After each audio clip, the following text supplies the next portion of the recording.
Ministerial statement, Minister for Defence.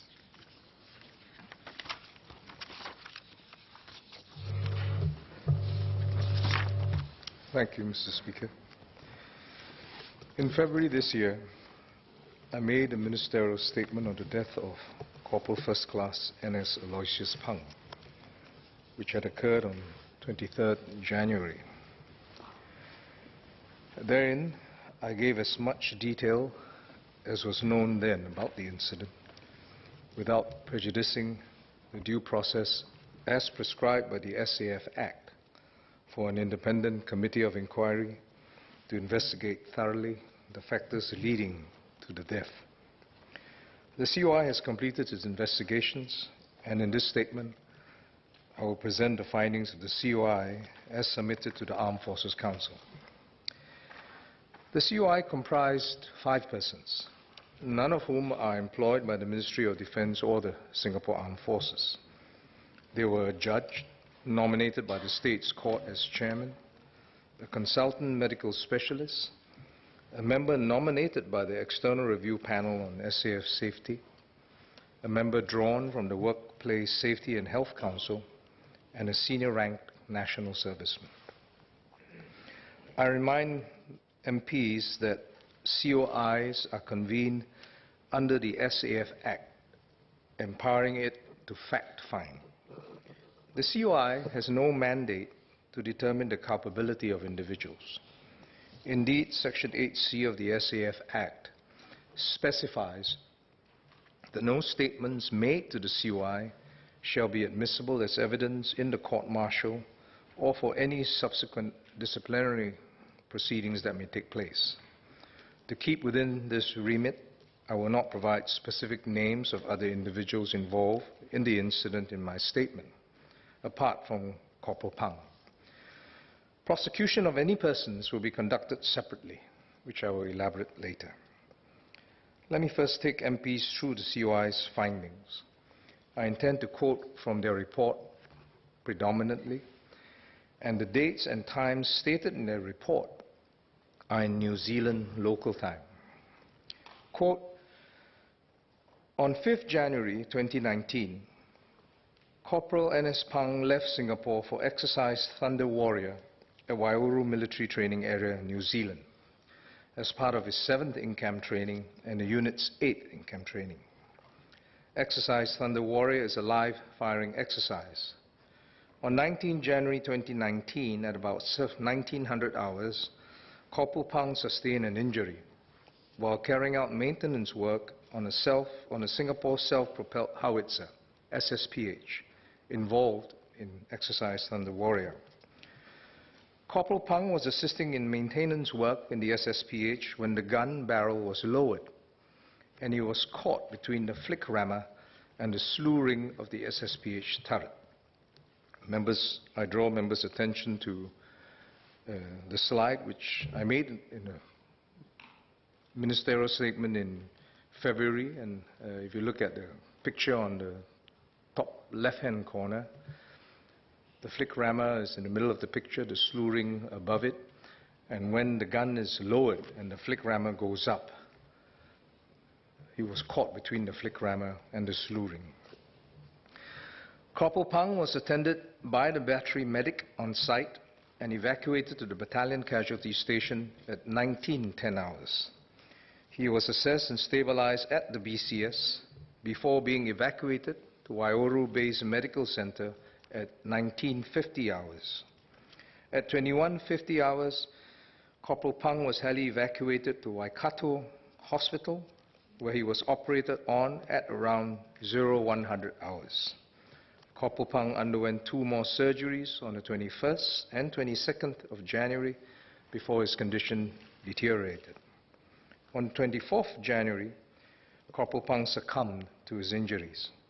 Corporal Pang died from severe sepsis arising from his severe chest and abdominal injuries as a result of being trapped between the flick rammer and the slew ring in the SSPH, unquote.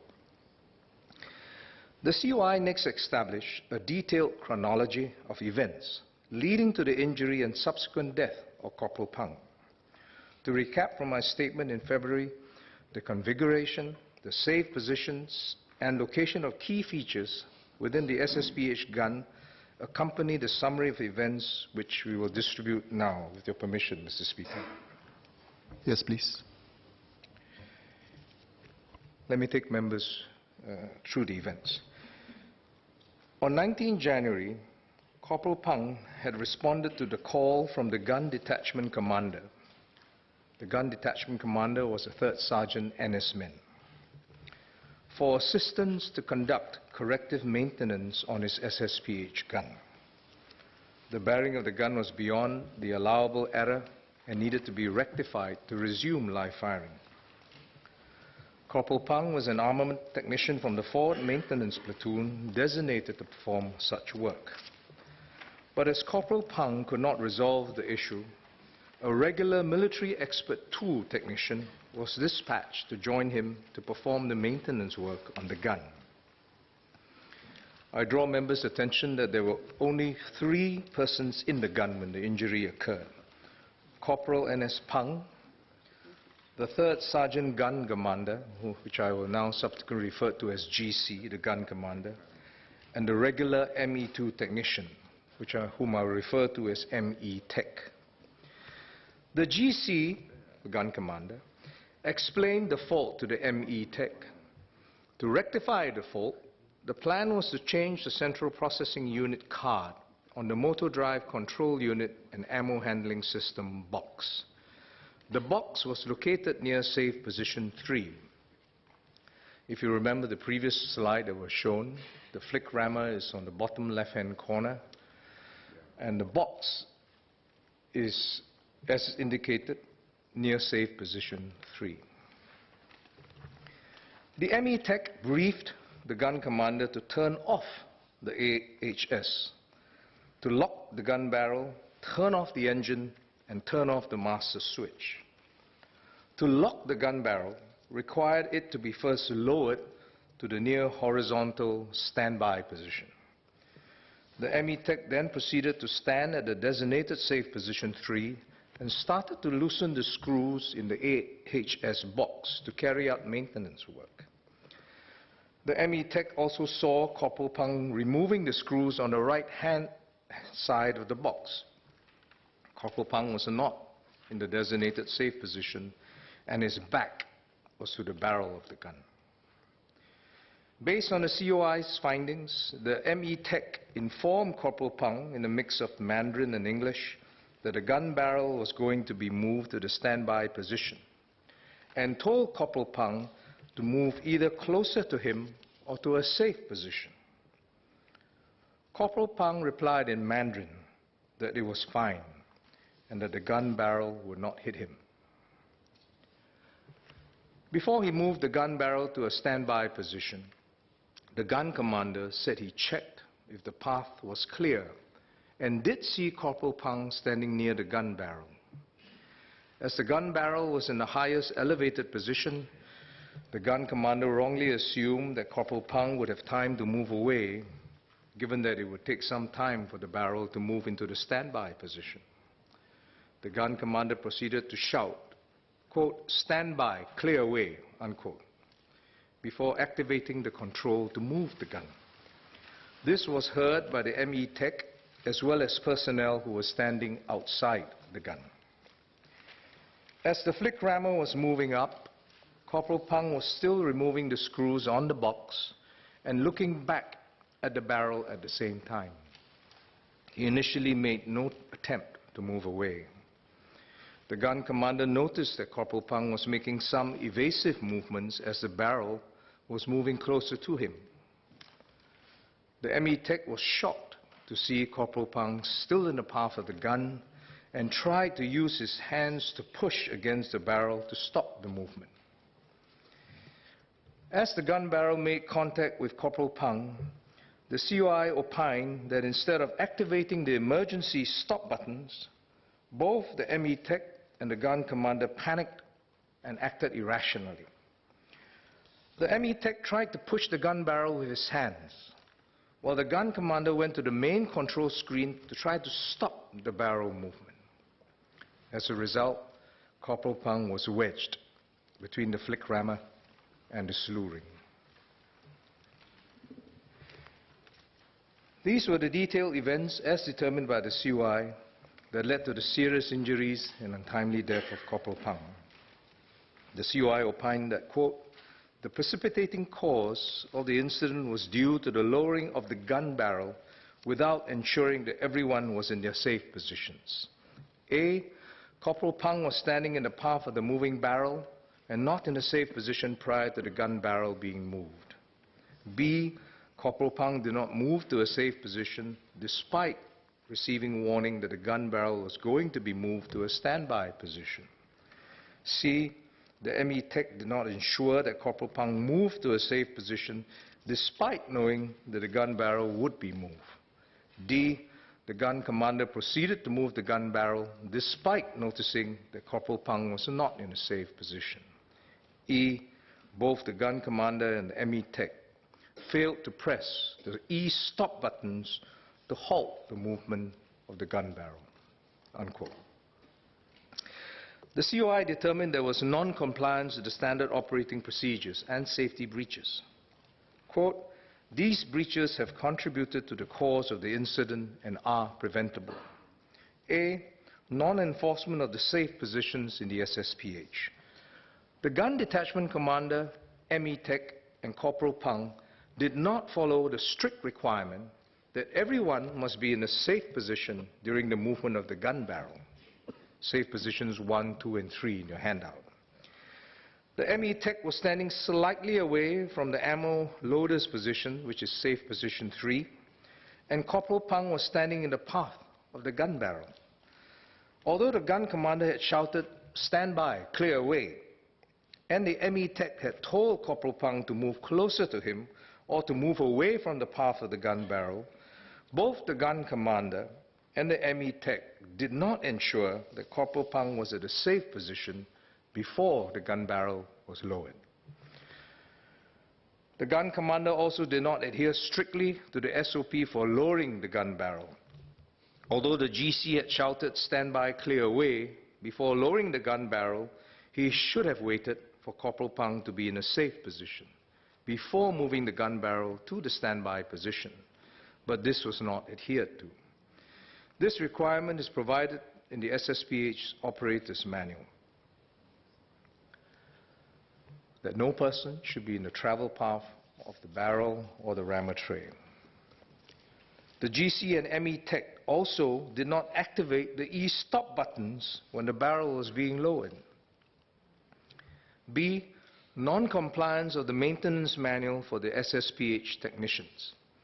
It is clearly stated in the maintenance manual for SSPH technicians to ensure that before they embark on the maintenance work to replace the interface card in the AHS, in this case, that the gun must be in a parked position with the gun barrel locked. On the day of the incident, the ME Tech did not ensure that the gun barrel was in a locked position before replacing the interface card. Instead, the ME Tech has started to dismantle the mountings on the gun, even though the gun barrel was not in a standby or locked position, unquote. The COI opined that a combination of following factors contributed to the cause of the incident. I quote, A, lack of coordinated safety control procedure between the gun crew and the maintenance crew during maintenance work on the SSPH. There was a lack of clarity on who should be in the gun, the command and control, and whether there was a need for acknowledgement before the gun barrel is moved.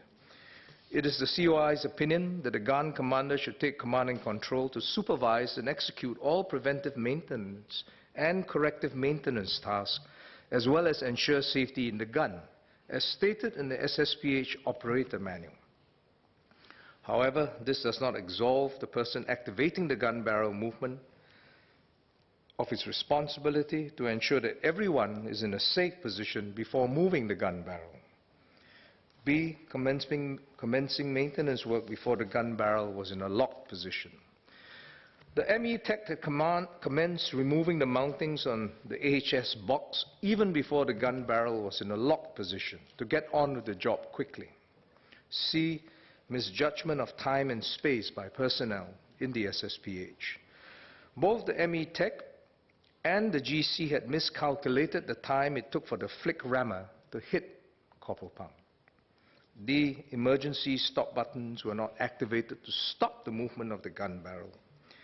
In their state of panic, when the flick rammer hit Corporal Pang, both the ME Tech and the GC acted irrationally instead of activating the E-stop buttons. Unquote.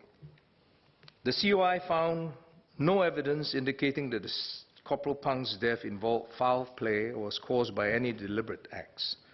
However, the COI found, and I quote, that the incident was due to the lapses of all the servicemen who were in the gun at the time of the incident: the gun commander, ME Tech, and Corporal Pang.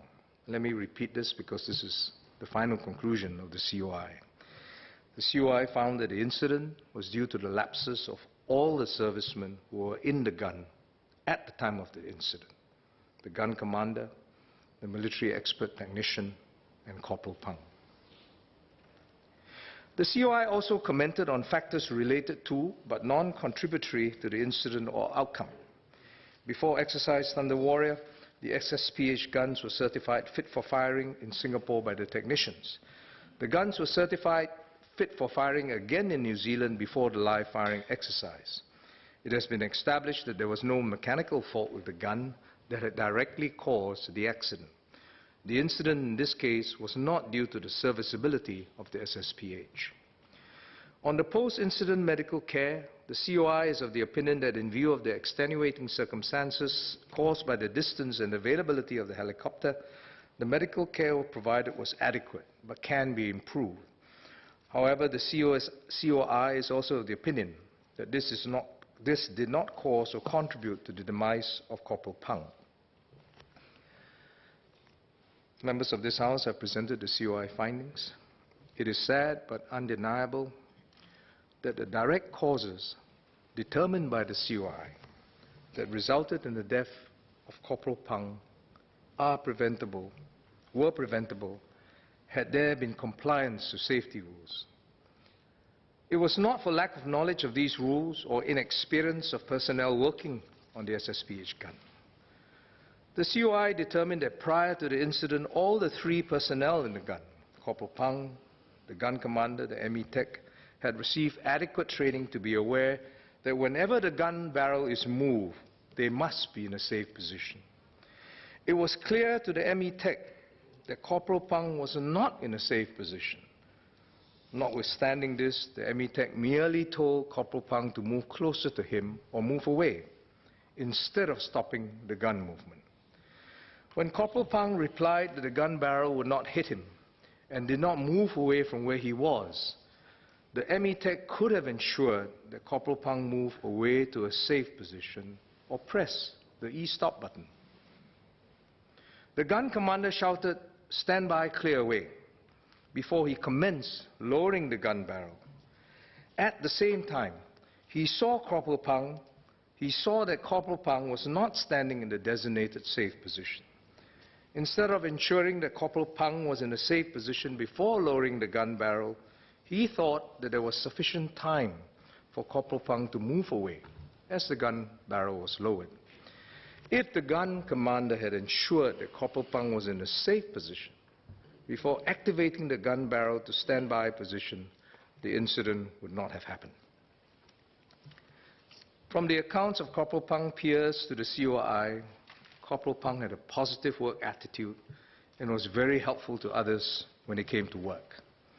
He was also very professional when executing his task. Corporal Pang started his full-time national service in October 2008. He had attended several courses and training during his full-time national service, graduating with an overall A grade from the Armament Basic Technician Training. He had also attended the maintenance vocational training on his 6th ICT in February of 2018 in preparation for Exercise Thunder Warrior. He was also professional when executing his task and was seen by his superiors as someone who would not cut safety corners when working. Unquote. Nevertheless, the COI found that the incident was due to lapses of all the servicemen who were in the gun at the time of the incident. The COI proposed the following recommendations aimed at preventing similar incidents in the future, enhancing the safety system, which I report in full. Quote, A, enhance safety culture by ensuring that all servicemen of the SAF, and especially NS men, take personal ownership of safety. The Army safety culture should be enhanced, and special emphasis should also be placed on the safety culture of the NS men, who must be equally cognizant of all safety regulations and procedures. The SAF could involve SAF NS commanders in the review of training safety regulations, as this will instill greater ownership by NS men in terms of safety. A more comprehensive risk assessment for high-risk activities should be conducted, and all near misses must be reported and archived. B, review standing operating procedures in emergency drills. The SAF should review all SOPs and drills to ensure that there are proper procedures in mixed crew operations. SOP for maintenance work involving gun crew and maintenance crew should be established, including handover procedures. Emergency drills or SOPs should be developed to educate operators on the application of e-stop buttons during gun barrel movements. C, ensure compliance to TSR, SOPs and operator manuals. All systems should be operated in a manner required by the design, and a new risk assessment should be conducted if any part of the system is to be used differently. There is also a need to ensure that the SOPs relating to the operations of the gun are complied with, and operations should be halted whenever the SOPs are not complied with. Similarly, there must be strict enforcement that the equipment conditions as mandated in the maintenance manual is adhered to before the commencement of maintenance work. D, enhance existing training safety support, especially for maintenance-related work. A safety checklist briefing before the start of any maintenance works could be introduced, with emphasis on the number of maintenance crew needed to work inside the gun. There should be a continued education on compliance with the TSR, and this should be incorporated into quarterly Army safety seminars. There could also be a safety officer appointed during peacetime live firing exercises to oversee safety and further develop the safety management plan with regard to maintenance work and the maintenance crew's interaction with the gun crew. E, enhance training of medical officers for aeromedical evacuation and pre-hospital care. Given the extended distances to definitive care, one of the principal considerations in the medical support plan, the use for helicopters for casualty evacuation to a higher echelon care is a given. A familiarization of the RSAF heli evacuation protocol should be considered for both NSF and NSMen medical officers posted to the specific area of training. NSMen medical officers could also be re-familiarized themselves with acute trauma care by given temporary registration as observers either in emergency and surgery departments during call-ups. F, improve protocols for communications within hospitals caring for injured servicemen overseas. It may be useful to formalize arrangements between the SAF and receiving hospitals at the appropriate level in the hospital administration so that our Singaporean doctors attached to care for the injured servicemen overseas can be kept abreast of clinical developments and can contribute more effectively. And G, lastly, formalize protocols for overseas hospitals following death of SAF personnel. A reference guideline should be drawn up with details on the protocol for the management of the remains of the demised servicemen on overseas exercises. Unquote. I have concluded presenting the COI's findings, and now turn to the External Review Panel on SAF Safety Comments written report on the COI's findings. Mr. Speaker, I ask your permission to distribute that. Yes, please. The ERPSS agreed with the COI's findings on the incident and supports the proposed recommendations raised by the COI to prevent a similar incident from occurring. The External Review Panel also expressed concern about the safety lapses and weaknesses in safety culture that have been surfaced and made several recommendations that would help the SAF to build a stronger safety culture.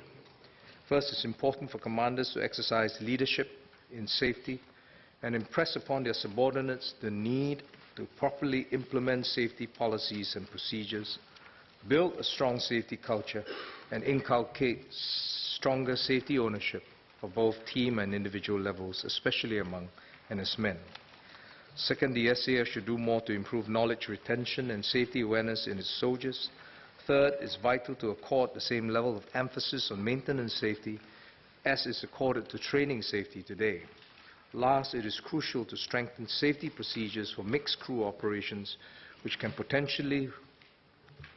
be potentially risky if differences in practices across vocations are not properly addressed. Mr. Speaker, the SAF accepts both the COI and external review panel's recommendations to improve the safety culture.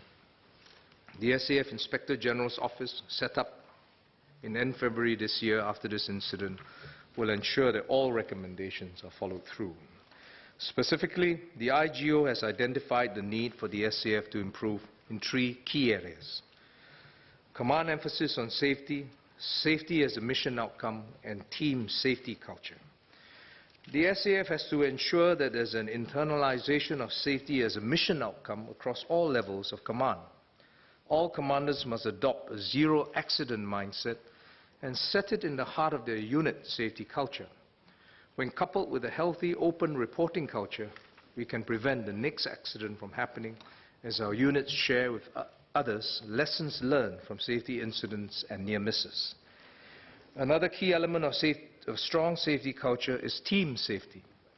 Our commanders need to build a strong culture of team safety where soldiers take responsibility for their own safety, look out for their buddies, and keep each other safe during all training and mixed crew activities. These behaviors must be ingrained to every soldier, sailor, and airman so that safety rules are observed at all times. Following this incident, the SAF has also taken specific steps to strengthen personnel ownership of safety and enhance safety for maintenance-related training or task. Specifically, a Think, Check, Do drill, Think, Check, Do drill, will be implemented as a routine part of pre-maintenance task checks.